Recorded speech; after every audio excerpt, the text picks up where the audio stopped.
27वीं आईनी तरमीम दिसंबर में लाई जाएगी।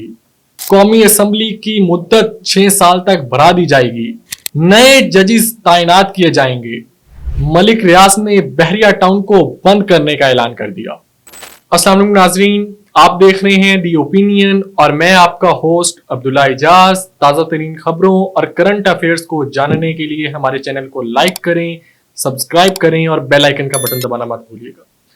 नाजरीन, पाकिस्तान का जो कैपिटल है इस्लामाबाद, वहां पर पाकिस्तान के सिस्टम के मुतालिक कुछ लेटेस्ट डेवलपमेंट्स हुई हैं और कुछ खबरें चल रही हैं कि पाकिस्तान का जो कॉन्स्टिट्यूशन है उसमें एक मरतबा फिर अमेंडमेंट की जा रही है और ये 27th अमेंडमेंट यानी कि 27वीं आईनी तरमीम लाने की बातें हो रही हैं, जिसके लिए हमें पूरा एक प्लेटफॉर्म सेट कर दिया गया है। ये 27वीं आईनी तरमीम दिसंबर में लाई जाएगी। इससे पहले नाजरीन आप जानते हैं कि 26वीं आईनी तरमीम आई थी और उसको एक तरह से इमरान खान सेंट्रिक रखा गया था और पाकिस्तान तरीके इंसाफ सेंट्रिक वो समझी जा रही थी कि यानी कि पाकिस्तान तरीके इंसाफ का रास्ता रोकने के लिए और ये जो मौजूदा निज़ाम है इसको स्टेबिलिटी देने के लिए वो तरमीम थी, जिसमें जजेस की जो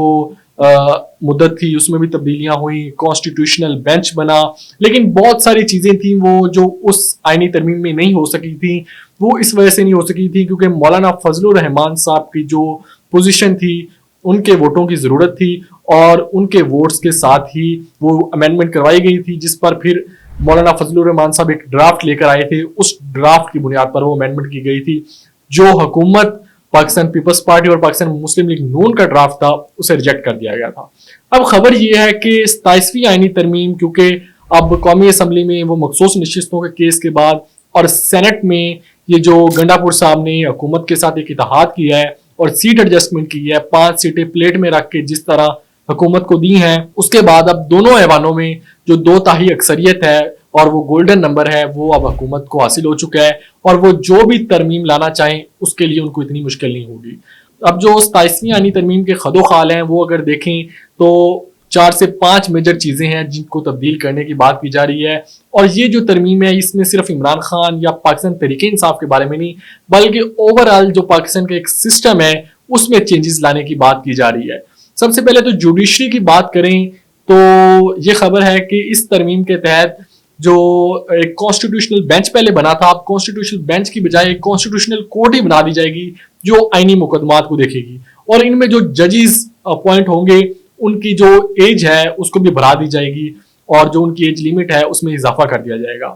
दूसरा, जो रिटायर्ड जजेस हैं अडॉक जज के कॉन्सेप्ट के तहत उनको भी कॉन्स्टिट्यूशनल कोर्ट बनेगी उसमें शामिल करने की बातचीत हो रही है। इसके साथ साथ जुडिशरी के हवाले से सब्जेक्ट ओरिएंटेड जजेस को लाने की बात हो रही है, जो कि एक खुशाइंद बात है कि यानी जो टैक्सेशन का जज होगा तो वो टैक्सेशन के मामलात को सुनेगा, जो सिविल जज होगा तो वो सिविल फौजदारी के मुकदमात को सुनेगा, जो एंटी टेररिज्म का जज होगा तो वो ही फिर दहशतगर्दी के मुकदमात भी सुनेगा। ये एक खुशाइंद बात है क्योंकि पाकिस्तान में मुकदमात बहुत अरसे तक लटके रहते हैं और उनके फैसले नहीं आते और 40-40 साल बाद जब अमवात हो जाती हैं तो केसेस के फैसले आ रहे होते हैं। अब पार्लियामेंट के हवाले से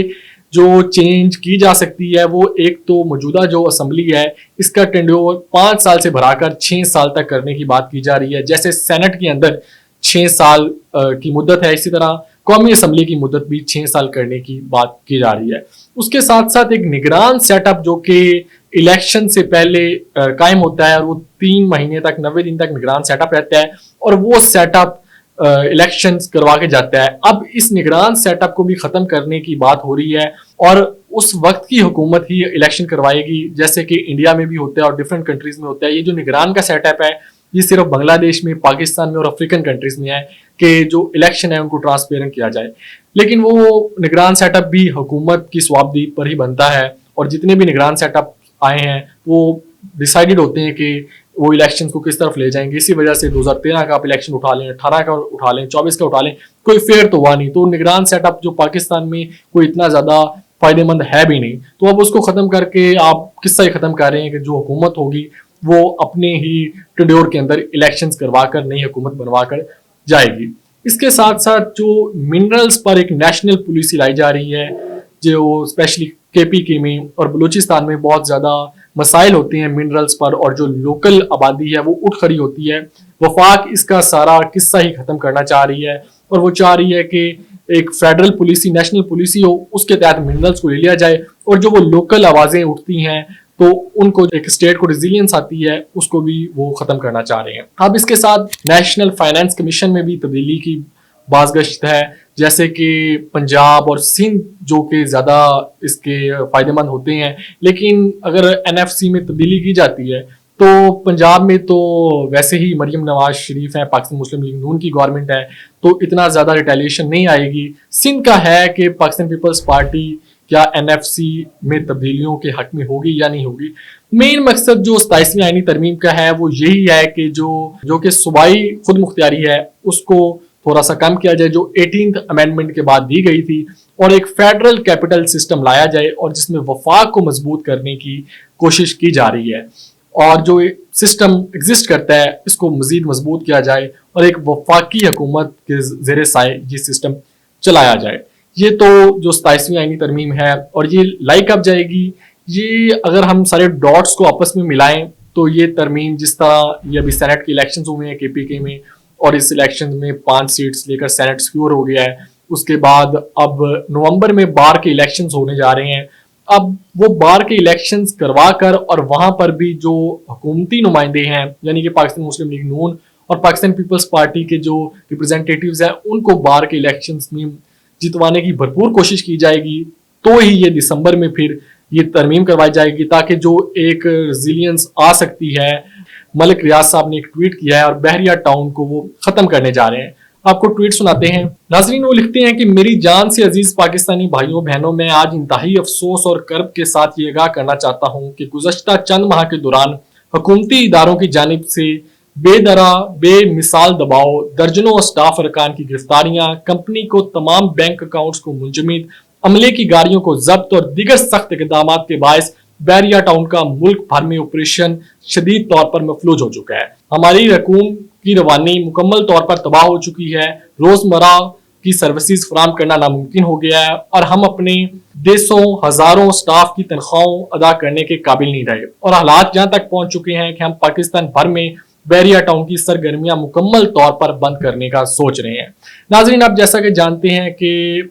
जो मलिक रियाज साहब पर एक केस है वो 190 million pound case Al-Qadir university का उन पर इल्ज़ाम लगाया जाता है और इसको इमरान खान साहब के साथ लिंक किया जाता है और उनको पर कुछ दबाव भी आया जिसका उन्होंने इज़हार भी किया कि मुझे वादा माफ हुआ बनने का कहा जाता है लेकिन मैं वादा माफ हुआ बनने के लिए तैयार नहीं हूँ इस केस में। उसके बाद वक्त गुजरने के साथ जो मलिक रियाज साहब ने एक लेटर भी लिखा था